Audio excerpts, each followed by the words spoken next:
যুদ্ধ চলছে মধ্যপ্রাচ্যে। সেই যুদ্ধের প্রভাব বাংলাদেশেও কিছুটা পড়বে তা নির্ধারিত ছিল, কিন্তু সরকারের কিছু নির্দেশনা ও তেল সংকটের গুজবে দেশের তেল পাম্পগুলোর সামনেও একরকমের যুদ্ধ পরিস্থিতি তৈরি হয়েছে। তেল ক্রয় করা যাচ্ছে সীমিত পরিমাণ, কিন্তু তার জন্য অপেক্ষা করতে হচ্ছে ঘন্টার পর ঘন্টা। আসন্ন ঈদকে সামনে রেখে জ্বালানি পরিস্থিতি এমন থাকলে ঈদযাত্রায় দেখা দিবে ভয়াবহ সংকট ও ভোগান্তি। বাস টার্মিনালগুলোতে ঈদের আগাম টিকিট বিক্রি শুরু হলেও তেমন একটা ভিড় নেই।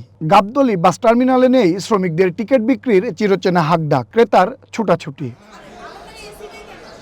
যাত্রীরা বলছেন টিকিট পাওয়া যাচ্ছে, তবে জ্বালানি সংকটে কতটা নির্বিঘ্ন হবে তা নিয়ে সংশয় আছে। ভোগান্তি বা সংকটের কোনো কিছু হয়নি, তবে টিকিটের দামটা অনেক বেশি।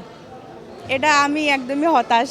ভোগান্তি বলতে আমি দিনের বেলায় টিকিট কাটতে আসছিলাম, 2-3টি কাউন্টার ঘুরছি, দিনের বেলায় টিকিট মেলাইতে পারি না, এই জন্য আমি রাতের টিকিট নিয়েছি এবং সার্বিক দিক থেকে সব ঠিক আছে। অন্যান্য সময় 650 টাকা ভাড়া, এখন ঈদ উপলক্ষে 750 টাকা ভাড়া। টিকিটের জন্য একটু বিড়ম্বনা নিতে হচ্ছে, অনলাইন প্ল্যাটফর্মগুলো সব বন্ধ করে দিয়েছে টিকিট, তো সেই কারণেই গাবতলীতে এসে টিকিট কাটা। নর্মালি 650 টাকা করে হয়, ঈদের সময় 100 টাকা বেশি লাগে। পরিবহন সংশ্লিষ্টরা বলছেন তেলের দাম না বাড়লে ভাড়া বাড়বে না, তবে ঈদের সময় জ্বালানি পরিস্থিতির বিষয়ে যাত্রীদের সতর্ক করা হচ্ছে। সরকারি বিআরটি আমাদের যেটা অরিজিনাল বর্জিত ভাড়া সেটা হচ্ছে 750 টাকা, আর আমরা নর্মালি 650 টাকা নিয়ে, এটা হচ্ছে আপনার দুই দিকে ভালো দিকে মালিক পক্ষরা একটু কনসেশন করে এগুলো করে। 16, 17, 18 চাকরি মানে প্রচুর চাপ। নেক্সট টাইমে কি হবে? যদি তেলের সংকট হয়েই যায় তাহলে তো আসলে গাড়ি চালানো কষ্ট হয়ে যাবে, স্বাভাবিক। আসে জিজ্ঞেস করছে বাড়িতে গেলে আসতে পারবো কিনা, সমস্যা হবে কিনা, এটা জিজ্ঞাসাবাদ করতেছে। আমরা বললাম সেটা তো আমরা বলতে পারবো না, এটা হলো বাইরের হিসাব বা অন্য হিসাব, আমরা তো আমাদের এই হিসাব আসবে না এটা। তো বললো ঠিক আছে, আল্লাহ ভরসা নিয়ে যায়। এইভাবে টিকিট নিচ্ছে অনেকে, আবার অনেকেই চিন্তা ভাবনা করতেছে কি করব। এটা শঙ্কা তো থাকবেই, আমাদের নিজস্ব পাম্প আছে বলে তো, যদি তেলই সরবরাহ না থাকে তা আমরাই কোথায় পাবো?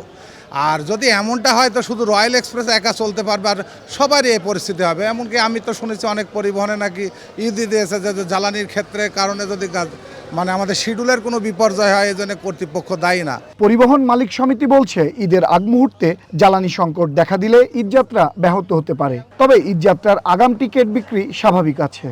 তেলের দাম সরকার কথার কথা যদি একটা ডেট দিয়ে বাড়ায় যে এত টাকা বাড়লো বা এত টাকা বাড়লো, ওই প্রপোর্শনাল হারে সরকার বলে দিবে যে এত পার্সেন্ট যাত্রীর উপরে বা টিকিটের উপরে এটা কার্যকর হবে। ওই পরিস্থিতিই বাড়তে পারে ওই দিনের জন্য, আর এর আগেরটা আর না হলে তো লস হয়ে যাবে। এটা হলো জাস্টিফাইড কথা। আর যদি এই উসিলায় কেউ বেশি নিতে চায় সেটা আমরা লক্ষ্য করবো, নিতে পারবে না। অগ্রিম টিকিটটা হয়তো বা কিছু কিছু জায়গায় আমাদের লোকের এখন বিক্রি করতেছে না, যে তেলের যদি সংকট হয়, যদি বিক্রি করা থাকে টিকিট, তখন যাত্রীরা এসে প্রেসার করবে যে আমাকে টিকিট বিক্রি করতে নিবে না কেন।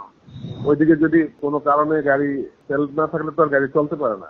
তো আমরা আশা করি যে সরকার দেখতেছে, এই ধরনের কোনো কিছু আমরা শুনি নাই। সরকার থেকে একটা নির্দিষ্টকরণ করে দিচ্ছে তেল নেওয়ার জন্য দূরপাল্লার শহরের প্রাইভেটে। তবে সরকারের পক্ষ থেকে জ্বালানি নিয়ে উদ্বেগের কোনো কারণ নেই বলে জানানো হয়েছে। সৌরভ নূর, ওয়ান নিউজ, ঢাকা।